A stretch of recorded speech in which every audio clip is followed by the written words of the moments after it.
Olá, sejam muito bem-vindos à TV do Parlamento Municipal. Está no ar o Jornal da Câmara. No JC de hoje vamos falar sobre saúde, vamos falar sobre os cuidados com doenças cardiovasculares no inverno.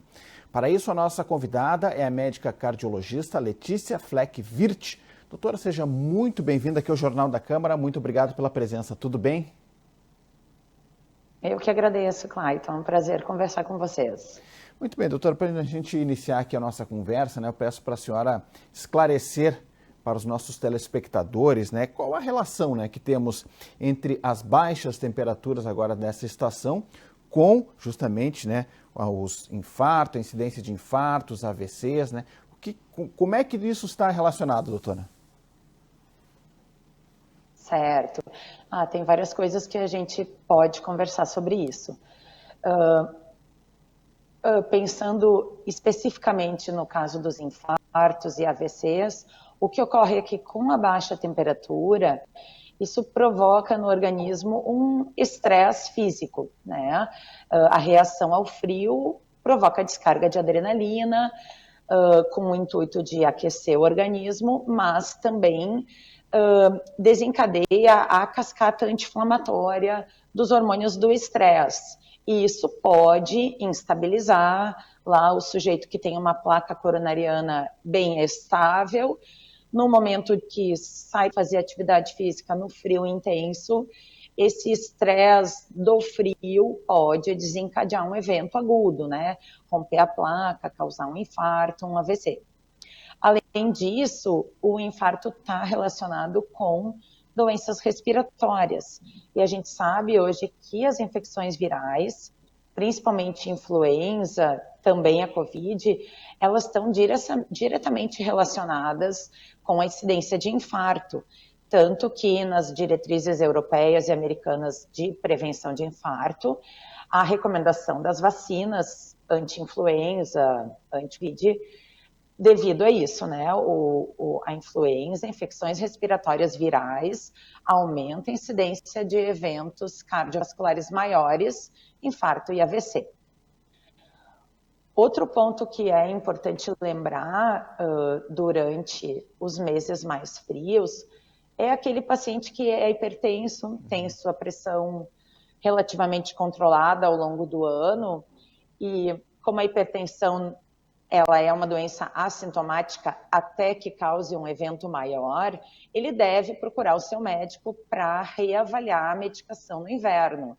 É muito comum a gente ter que aumentar a dose, os medicamentos, para obter um controle satisfatório da pressão nos mais frios do ano, Então, o paciente deve medir novamente sua pressão algumas vezes, procurar o seu clínico, ou o seu médico de família, ou o seu cardiologista, para reajustar o tratamento, Pressão alta não controlada também leva a eventos, principalmente o AVC, mas também eventos coronarianos.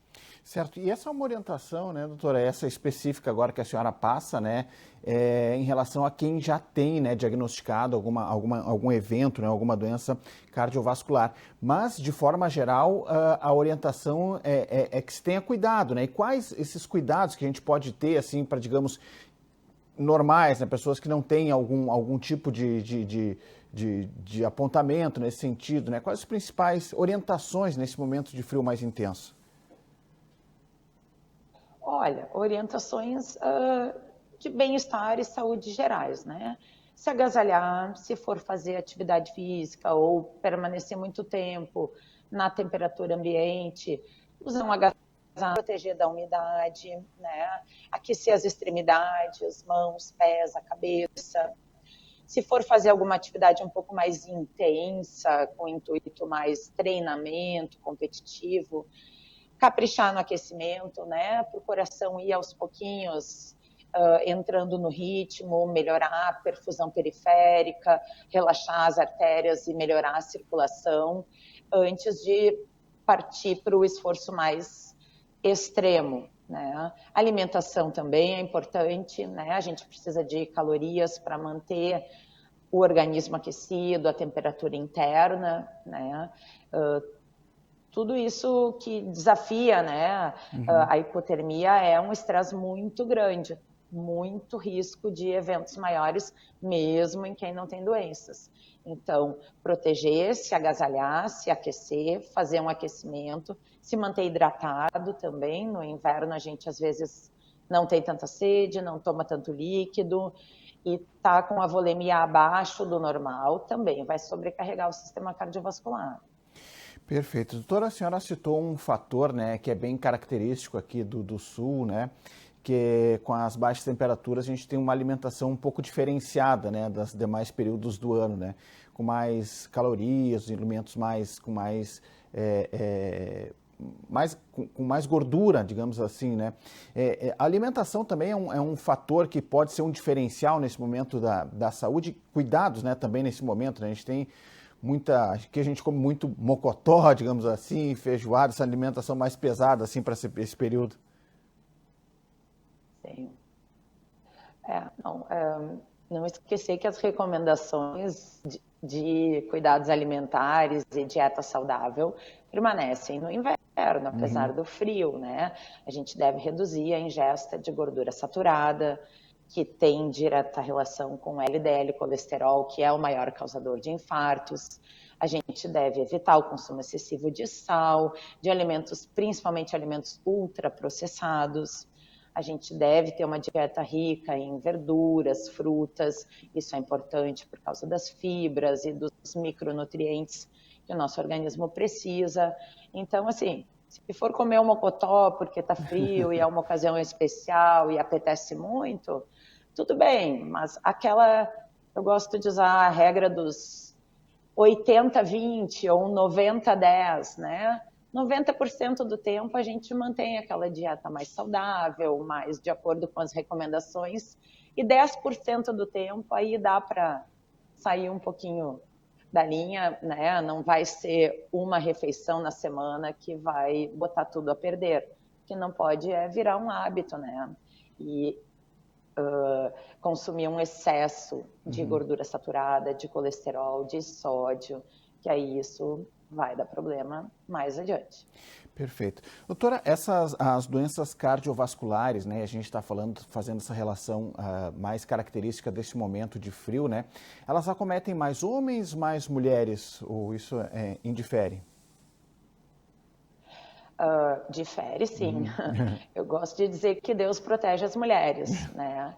As doenças coronarianas, as doenças vasculares, elas acometem mais os homens, até mais ou menos a faixa dos 60 ali. Quando as mulheres entram na pós-menopausa e os hormônios diminuem, o risco delas vai aumentando e se aproximando aos dos homens. Em faixas etárias mais jovens, a incidência de eventos coronarianos, infartos, é muito maior nos homens do que nas mulheres. Já a hipertensão, ela é um pouco mais comum nas mulheres, por algum motivo que a gente não tem como explicar. Mas é levemente maior a incidência de hipertensão em mulheres. E também, já que estamos falando em epidemiologia, em pessoas da raça negra, também a incidência de hipertensão é maior e de hipertensão mais grave. Então, pessoas desses grupos de maior risco têm que ter um pouquinho mais de cuidado. Certo. Doutora, a senhora falou também no início, né, que algumas características, né, da questão vascular é o silêncio, né, ela não aponta, assim, alguns, da hipertensão, por exemplo, né, não aponta, assim, não tem uma característica mais definitiva até que se tenha um pico, né? Mas há alguma orientação no sentido, assim, de pistas, assim, que a gente pode ficar mais alerta em relação ao que possa acontecer mais para frente? Dor de cabeça, enfim, algum desses sinais que a gente possa ficar em alerta? Infelizmente, nada dessas coisas que as pessoas acreditam ser relacionadas à hipertensão é verdade. Cefaleia não é causada pela pressão alta. Sangue no nariz também não. Sangue no olho também não. Dor na nuca, tontura. Nada dessas coisas que as pessoas acreditam ser da pressão alta são causadas pela hipertensão. O que ocorre é o contrário. Qualquer tipo de dor, dor de cabeça, dor de barriga, dor no quadril, uma dor intensa, levanta a pressão, provoca descarga de adrenalina e a pressão levanta, mas não que a hipertensão seja a causa. Cuidados que a gente pode ter para fazer o diagnóstico precoce e evitar as complicações da hipertensão, que são sempre tardias, né? É ao longo dos anos, meses, que a gente vai ter alguma complicação da hipertensão, é o diagnóstico precoce. Fazer suas revisões médicas, ir no clínico, medir a pressão. Quem tem história na família já fica mais atento, já vai mais precocemente procurar ferir, porque não tem outra maneira de saber que a gente está com a pressão alta se não for medido. Não vai ter nenhum sintominha. Seria bom, né? Se a gente tivesse dor ou uma coceira intensa no corpo, quando a pressão não estivesse boa, todo mundo procurava atendimento, os hipertensos tudo tomavam remédio direitinho, porque seria muito desagradável. Agora, a gente cansa de pegar no consultório pessoas com a pressão muito alta que não estão sentindo nada. Uhum. Então, tem que realmente fazer a prevenção, né? Medir e avaliar. Certo. Doutora, tem alguma idade, assim, que, enfim, a partir de determinado período, ali, você tem que fazer o seu exame com mais rotina, tem que ficar mais atento? 30, 40, esse é um período para a gente já ficar mais alerta nesse sentido, que às vezes juventude, né, o pessoal mais jovem não tem muito essa questão desse cuidado, né, parece que tem conta com a vitalidade e acredita que a prevenção fica mais para frente, né, mas tem alguma faixa ali, doutora, para a gente ficar mais atento? Olha, infelizmente, cada vez mais cedo, né? Cada vez mais a gente está vendo eventos em pessoas mais jovens. Há um tempo atrás, um infarto em uma pessoa de 40 e poucos anos era uma coisa extraordinária, era fora do normal. Agora a gente tem pego pacientes na faixa dos 30. Olha. Então, assim, não existe um número mágico, mas a partir dos 30, tem história na família, tem um irmão que infartou aos 40, já lá pelos 20, faz um check-up, dosa colesterol, mede a pressão, faz um exame básico de rotina, né? Cuidados de prevenção valem para todos, desde a infância, né? Alimentação saudável, não fumar, praticar atividade física, manter um peso saudável, controlar o diabetes e a pressão, sono, de idade. Então, essas recomendações valem desde a infância. Hoje em dia, cada vez mais a gente vê que a aterosclerose começa na infância, né? Então, nunca é cedo demais para começar a se cuidar, fazer uma boa revisão médica, procurar um médico de família, um clínico geral, né? E cuidar, prevenir antes que as coisas apareçam. Verdade.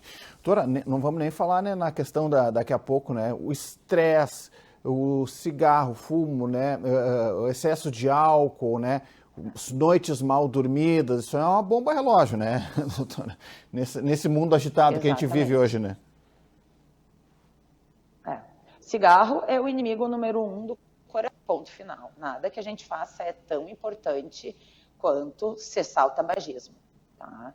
O álcool também, antigamente se tinha a ideia que pequenas doses poderiam ser benéficas, mas hoje a gente sabe que o álcool é tóxico em qualquer dose, né? Aumenta o risco de arritmias, número 1, aumenta o risco de hipertensão, aumenta o risco de eventos coronarianos, então não se recomenda bebida alcoólica.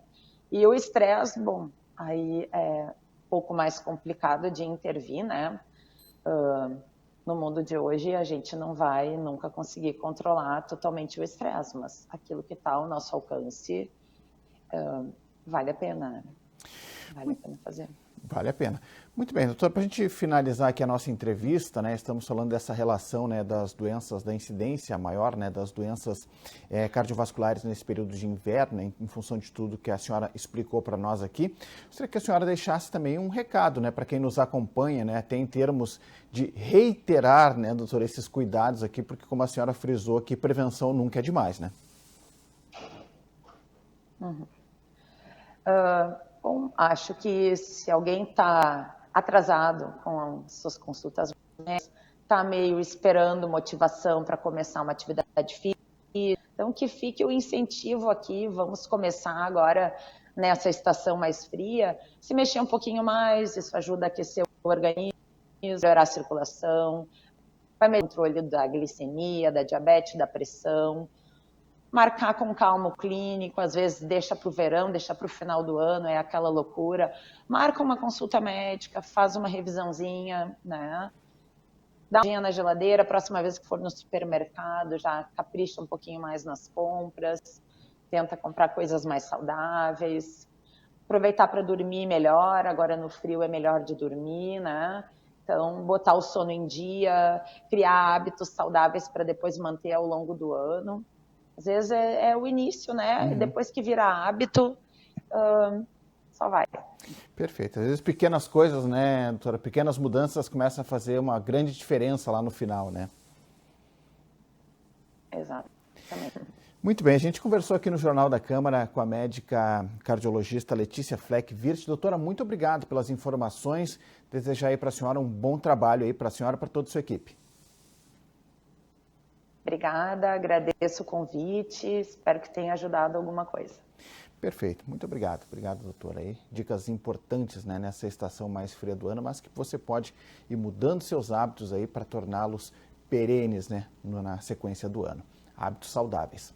O Jornal da Câmara de hoje fica por aqui. Mais informações do Legislativo no site da Câmara de Vereadores de Porto Alegre. Acesse também as redes sociais da TV Câmara. Muito obrigado pela sua audiência. Você já sabe, a gente se encontra na próxima edição. Até lá!